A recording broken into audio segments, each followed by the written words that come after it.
சாய் பக்தர்களுக்கு என் அன்பு வணக்கங்கள். ஓம் சாய்ராம். என் அன்பு குழந்தையே, வாழ்க்கையில் எல்லோருக்கும் எல்லா உதவிகளையும் நீ செய்த எவ்வளவு உன்னால் முடியுமோ அந்த அளவுக்கு உன்னுடைய வாழ்க்கையில் நிறைய விஷயங்களை நீ செய்தாய். ஆனால் திரும்ப எல்லோரும் உனக்கு செய்தது கசப்பான விஷயங்கள் மட்டும்தான். கசப்பு என்றால் என்ன தெரியுமா? சில கசப்புகளை வாயில் வைக்கலாம், சில கசப்புகளை வாயில் கூட வைக்க முடியாது. அந்த மாதிரியான, அதாவது உன்னால் நினைத்து கூட பார்க்க முடியாத கசப்புகளை சிலர் கொடுத்தார்கள். ஆனாலும் அவர்களை மன்னித்துத்தான் இன்று வரைக்கும் நீ பேசிக் கொண்டிருக்கிறாய். அவர்களுக்கு ஒரு ஆபத்து என்று வந்தவுடன் அவர்கள் உனக்கு எதெல்லாம் செய்தார்கள் என்று யோசிக்கவே இல்லை. நீ இந்த இடத்தில் போய் நின்று எல்லோரும் உன்னை பார்த்து கேட்டார்கள்.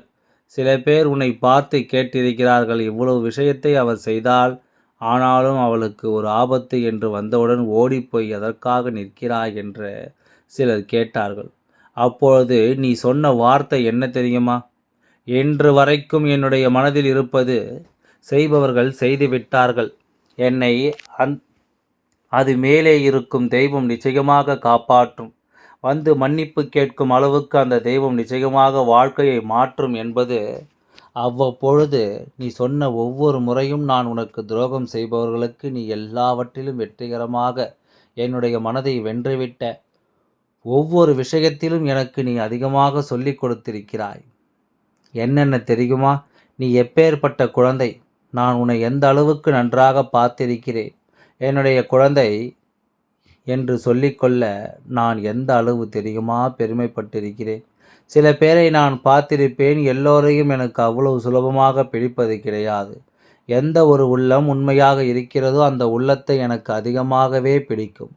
உண்மையாக சொல்ல வேண்டுமென்றால் என்ன தெரியுமா? வாழ்க்கையில் மற்றவனுக்கு துரோகம் செய்யாமல், எவ்வளவுதான் துரோகம் செய்தாலும் மற்றவருக்கு துரோகம் செய்யாமல் எப்பொழுதும் அவர்களாக இருக்க வேண்டும்.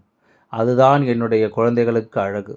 அப்பொழுதுதான் எனக்கும் என்னுடைய குழந்தைகளுக்கும் பிடிக்கும். எனக்கு பிடித்த மாதிரியே நீ இருக்கிறாய். ஆனால் இப்போது தான் ஒரு விஷயம் நடக்கப் போகிறது.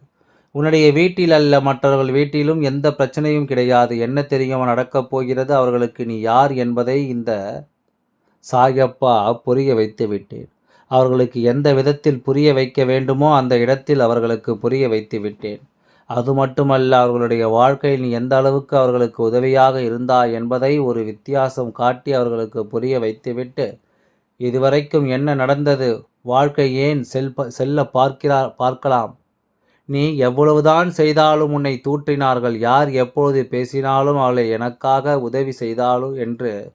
ஆனால் உனக்கும் இன்னொரு பெண்ணுக்கும் ஒப்பிட்டு பார்த்து நீதான் எல்லாவற்றிலும் சிறந்தவள் என்பதை நான் அவர்களுக்கு நிரூபித்து காட்டிவிட்டுத்தான் இப்பொழுது உன்னிடம் வந்து பேசிக் கொண்டிருக்கின்றேன். இன்னும் கொஞ்ச நேரத்தில் அந்த பெண் அழுது கொண்டே வந்து உன்னிடம் மன்னிப்பு கேட்பார்.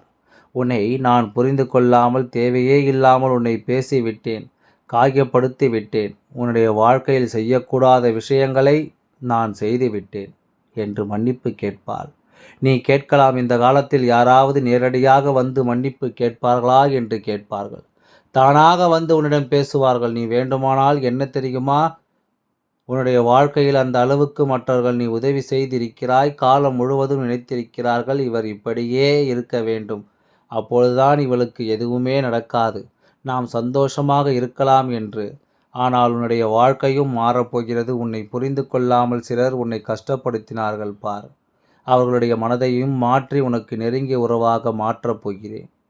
நான் ஒரு நபரை பிடிப்பவன் அல்ல. ஒரு நபர் யார் இருக்க வேண்டும், இருக்கக்கூடாது என்று பார்த்து சேர்ப்பவன்.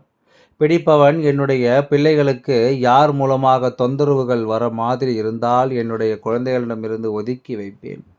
அதுவே என்னுடைய குழந்தைகளுக்கு ஒரு நபரை சந்தோஷமாக நடக்க வேண்டும் என்றால் நிச்சயமாக அந்த நபரை வாழ்க்கையில் சேர்த்து வைப்பேன். புரிகிறதா? உன்னை எவ்வளவுதான் கஷ்டப்படுத்தினாலும், உன்னை எவ்வளவுதான் காயப்படுத்தினாலும் நீ யாரையும் வெறுத்து கூட கிடையாது. எல்லோரும் வேண்டும், எல்லோரும் வேண்டும் என்று தான் நீ இன்று வரை நினைத்து கொண்டிருக்கிறாய். அதுபோலவே உன்னை சுற்றி உன்னை விட்டு போன எல்லோரும் அவரவர்கள் பிரிந்து புரிந்து உன்னை தேடி வரும் நேரம் வந்துவிட்டது. ஆசையோடு உன்னுடைய வாழ்க்கையில் எத்தனையோ நபர்களுக்கு எத்தனையோ விஷயங்களை செய்திருக்கிறாய். ஆனால் அது எல்லாமே வீணாகி விட்டது என்று நினைத்தால் எதுவுமே வீணாகவில்லை.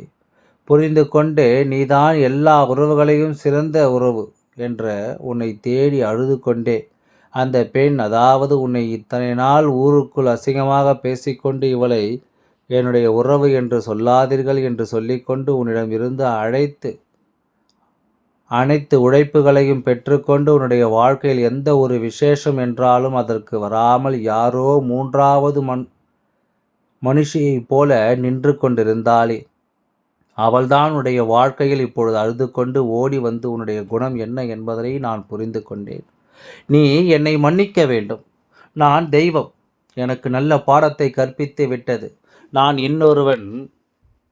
இன்னொருவனை மலை போல் நம்பியிருந்தேன். ஆனால் அவள் என்னை மிகப்பெரிய ஒரு விஷயத்தை செய்து வாழ்க்கையில் மிகப்பெரிய நஷ்டத்தை உண்டாக்கி விட்டாள் என்று சொல்லி ஓடி வரப்போகிறது. அப்பொழுது நீ என்ன பெரிய எல்லா விஷயத்தையும் மறந்துவிட்டு மன்னிப்பு கேட்டு வருபவர்களிடம் உன்னுடைய ஆறுதலான வார்த்தை உன்னை தேடி அதிகமாக பிரிந்து உறவுகளும் சேர்வதற்கு காரணம் என்ன தெரியுமா?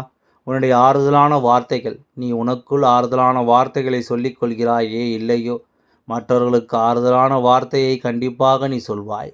அதற்காகத்தான் சில நேரடியாகவே உனக்கு சொல்வார்கள் தெரியுமா? உன்னுடைய ஆறுதலான வார்த்தைகளை கேட்பதற்காகத்தான் உன்னை நான் இங்கு அழைத்தேன் என்பதெல்லாம் சொல்வார்கள் அல்லவா? உன்னுடைய வாழ்க்கையில் நிச்சயமாக நான் இருக்கிறேன் என்பதனை உணரும் நேரம் வந்துவிட்டது. நீ என்னிடம் அடிக்கடி சொல்வாய், எந்த உறவுமே இல்லை சாயப்பா, தனியாக நிற்கிறேன். என் வீட்டில் ஒரு விசேஷம் என்று வைத்தால் கூட எல்லோரும் வருவார்களா என்பது தெரியவில்லை. நல்லவர்களாக இருந்தால் இதுதான் பிரச்சனையோ, யாரும் என்னை மதிக்க மாட்டார்களோ, எல்லோரும் பிரிந்து விடுவார்களோ என்று எல்லோரும் புரிந்து கொள்ளாமல் இருந்தார்கள். ஆசையாக உன்னுடைய குழந்தைகளுக்காக இந்த பரிசினை கொண்டு வந்திருக்கின்றேன். அழுது உன்னிடம் அழுது ஓடி வந்தாலும் அவர்களை அரவணைத்து நான் இருக்கிறேன் என்று சொல்லிப்பார். அவர்களுக்கு அதுவே மிகப்பெரிய ஆறுதலாக இருக்கும். உனக்கு எவ்வளவு வேண்டுமானாலும் துரோகம் செய்திருக்கலாம். நீ அவர்களுக்கு எதுவும் திரும்ப செய்யவும் வேண்டாம். நான் அதை சொல்லவும் மாட்டேன். ஆறுதலாக எல்லா விஷயத்தையும் பார்த்து கொள்ளலாம் என்ற ஒரு வார்த்தை இருந்தாலும், தவறுகளை செய்திருந்தாலும் நிச்சயமாக உன்னுடைய வாழ்க்கையை அவர்கள் எடுக்க வேண்டும் என்று நினைத்திருந்தாலும் அந்த நேரம் அவர்கள் நிச்சயமாக வருந்துவார்கள். உன்னுடைய வார்த்தைகளால் அவர்களை தோற்று நிச்சயமாக உன் வாழ்க்கை நீ உன்னுடைய குணத்திற்கும் உன்னுடைய வாழ்க்கையை நீ செய்யும் ஒவ்வொரு விஷயத்திற்கும் நல்லதே நடக்கும்.